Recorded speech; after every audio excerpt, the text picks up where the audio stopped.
जय श्री राम। विष्णु पुराण की जय। भक्तजनों, 4-5 दिन से मैं बना नहीं पा रहा था क्योंकि मेरी तबीयत ख़राब हो गई थी। मेरा उल्टा हाथ चलना बंद हो गया था और बाबा की कृपा से, श्री राम की कृपा से अब फ़र्क है और अब मैं वीडियो बनाऊंगा, विष्णु पुराण पढ़ूंगा। 38वां अध्याय, यादवों का अनैतिष्टिक संस्कार, परीक्षित का राज्याभिषेक तथा पांडवों का स्वर्गारोहण। श्री पराशर जी बोले, अर्जुन ने राम और कृष्ण तथा अन्याय मुख्य मुख्य यादवों के मृत देहों की खोज कराकर क्रमशः उन सब के औधर्व देहिक संस्कार किए। भगवान कृष्ण की जो रुक्मणी आदि 8 पटरानी बतलाई गई है, उन सब ने उनके शरीर का आलिंगन कर अग्नि में प्रवेश किया। सती रेवती जी भी बलराम जी के देह का आलिंगन कर उनके अंग संग के आह्लाद से शीतल प्रतीत होती हुई प्रज्वलित अग्नि में प्रवेश कर गई। इस संपूर्ण अनिष्ट का समाचार सुनते ही अग्रसेन वायुदेव, वसुदेव, देवकी और रोहिणी ने भी अग्नि में प्रवेश किया। तदंतर अर्जुन उन सब का विधि पूर्वक प्रेम कर्म कर व्रज तथा अन्याय कुटुंबियों को साथ लेकर द्वारका से बाहर आए। द्वारका से निकली हुई कृष्णचंद्र की सहस्रों पत्नियां तथा व्रज और अन्याय बंधुओं की रक्षा करते हुए अर्जुन धीरे धीरे चले। हे मित्रे, कृष्णचंद्र के मृत्यु लोक का त्याग करते ही सुधर्मा सभा और परिजात वर्ष भी स्वर्ग लोक को चले गए। जिस दिन भगवान पृथ्वी को छोड़कर स्वर्ग सिधारे थे, उसी दिन से यह मलिन देह महाबली कलयुग पृथ्वी पर आ गया। इस प्रकार जन शून्य द्वारका को समुद्र ने डुबो दिया। केवल एक कृष्णचंद्र के भवन को वह नहीं डुबाता है। हे ब्राह्मण, उसे डुबाने में समुद्र आज भी समर्थ नहीं है, क्योंकि उसमें भगवान कृष्णचंद्र सर्वदा निवास करते हैं। वह भगवत देवेश्वरे संपत्र स्थान अति पवित्र और समस्त पापों को नष्ट करने वाला है। उसके दर्शन मार्ग से मनुष्य संपूर्ण पापों से छूट जाता है। हे मुनि श्रेष्ठ, अर्जुन ने उन समस्त द्वारकावासियों को अत्यंत धन धान्य संपत्र पंचनंद देश में बसाया। उस समय अनाथ स्त्रियों को अकेले धनुर्धारी अर्जुन को ले जाते देख लुटेरों को लोभ उत्पन्न हुआ। तब उन अन्य अत्यंत दुर्गम पाप कर्म और लुब्ध हृदय अभीर दस्युओं ने परस्पर मिलकर संपत्ति की, देखो यह धुरंधारी अर्जुन अकेला ही हमारा अतिक्रमण करके इन अनाथ स्त्रियों को लिए जाता है। हमारे ऐसा बल पुरुष को पुरुषार्थ को धिक्कार है। यह भीष्म, द्रोण, जयद्रथ और कर्ण आदि को मारकर ही इतना अभिमानी हो गया है। अभी हम ग्रामियों के बल को यह नहीं जानता। हमारे हाथों में लाठी देखकर यह दुर्मति धनुष लेकर हम सबकी अवज्ञा करता है। फिर हमारी इन ऊंची ऊंची भुजाओं से क्या लाभ है। ऐसी सम्मति कर वह सहस्त्रों लुटेरे लाठी और ढेले लेकर उन अनाथ द्वारकावासियों पर टूट पड़े। तब अर्जुन ने उन लुटेरों को झिड़क कर हंसते हुए कहा, अरे पापियों, यदि तुम्हें मारने की इच्छा ना हो तो अभी लौट जाओ। किंतु मैं मित्रे, लुटेरों ने उनके कथन का कुछ भी ध्यान ना दिया और भगवान कृष्ण के संपूर्ण धन्य और स्त्री धन को अपने अधीन कर लिया। तब वीरवर अर्जुन ने युद्ध में असीन अपने गांडीव धनुष्य को चढ़ाना चाहा, किंतु वह ऐसा ना कर सके। उन्होंने जैसे तैसे अति कठिनता से उस पर प्रत्यंचा चढ़ा भी ली, तो फिर भी वह स्थिर हो गए और बहुत कुछ सोचने पर भी उन्हें अपने अस्त्रों का स्मरण ना हुआ। तब वह क्रुद्ध होकर अपने शत्रुओं पर बाण बरसाने लगे, किंतु गांडीवधारी अर्जुन ने छोड़े हुए उन बाणों ने केवल उनकी त्वचा को ही बींधा। अर्जुन का उद्रव क्षीण हो जाने के कारण अग्नि से दिए हुए उनके अक्षय बाण भी उन अहीरों के साथ लड़ने में नष्ट हो गए।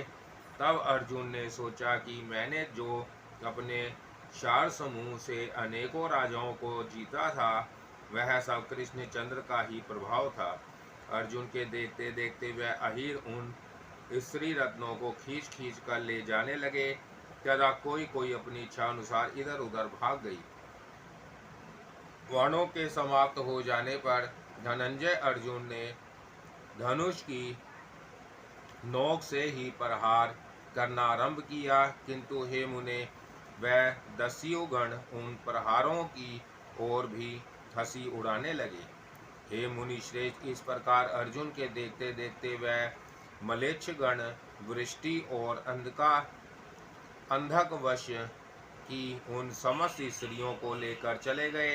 तब सर्वदा जयशील अर्जुन अत्यंत दुखी हो, कैसा कष्ट है, ऐसा कहकर रोने लगे। ओहो, मुझे उन भगवान ने ही ठग लिया।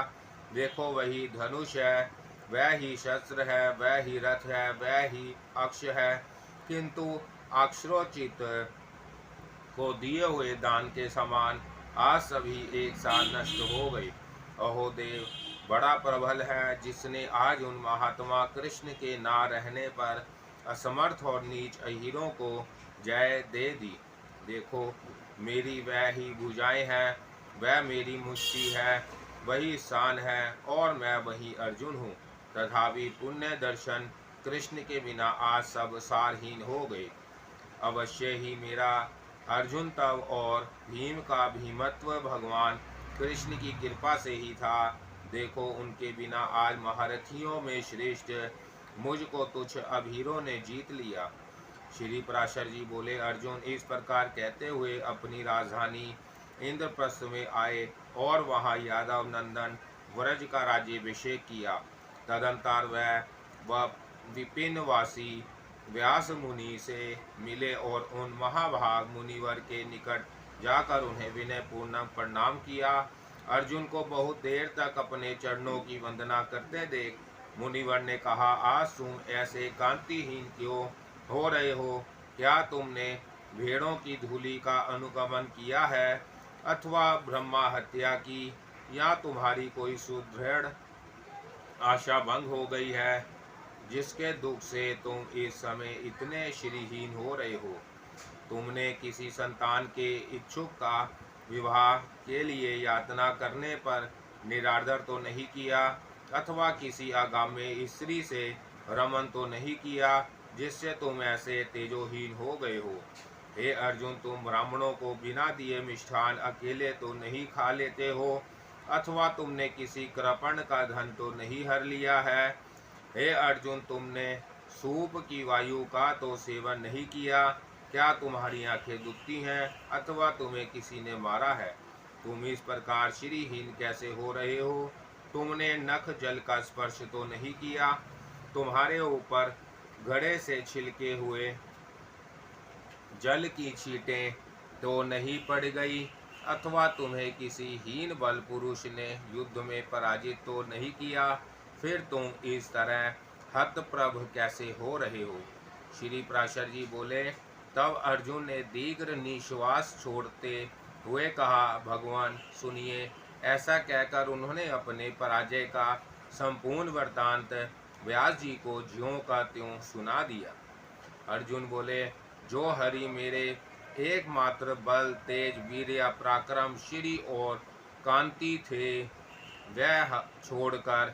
वह हमें छोड़कर चले गए, जो सब प्रकार समर्थ होकर भी हमसे मित्रवतः हंस हंस कर बातें किया करते थे। हे मुने, उन हरि के बिना हम आज तृण में पुतले के समान निश्वास हो गए हैं। जो मेरे दिव्यास्त्रों, दिव्य बाणों और गांडीव धनुष के मूर्तिमान सार थे, वह पुरुषोत्तम भगवान हमें छोड़कर चले गए हैं। जिनकी कृपा दृष्टि से श्री जय संपत्ति और उन्नति ने कभी हमारा साथ नहीं छोड़ा, वह ही भगवान गोविंद हमें छोड़कर चले गए हैं। जिनकी प्रभाव अग्नि में भीष्म, द्रोण, कर्ण और दुर्योधन आदि अनेकों शूरवीर दग्ध हो गए थे, उन श्री कृष्ण चंद्र ने इस भूमंडल को छोड़ दिया है। हे तात, उन चक्रपाणी कृष्ण चंद्र के विरह में एक मैं ही क्या, संपूर्ण पृथ्वी ही यौवन श्री और कांति से हीन प्रतीत होती है, जिनके प्रभाव से अग्नि रूप मुझ में भीष्म आदि महारथीगण पतंगवन भस्म हो गए थे। आज उन्हीं के कृष्ण के बिना मुझे गोपों ने हरा दिया, जिनके प्रभाव से यह गांडी धनुष तीनों लोकों में विख्यात हुआ था। उन्हीं के बिना आज यह अहीरों की लाठियों से तिरस्कृत हो गया। हे महामुनि, भगवान की जो सहस्रों स्त्रियां मेरी देख रेख में आ रही थी, उन्हें मेरे सब प्रकार यत्न करते रहने पर भी दस्युगण गण अपनी लाठियों के बल से ले गए। हे कृष्ण, देवपायन लाठियां ही जिनके हथियार है, उन अभीरों ने आज मेरे बल को कुंठित कर मेरे द्वारा साथ लाए हुए संपूर्ण कृष्ण परिवार को हर लिया। ऐसी अवस्था में मेरा श्रीहीन होना कोई आश्चर्य की बात नहीं है।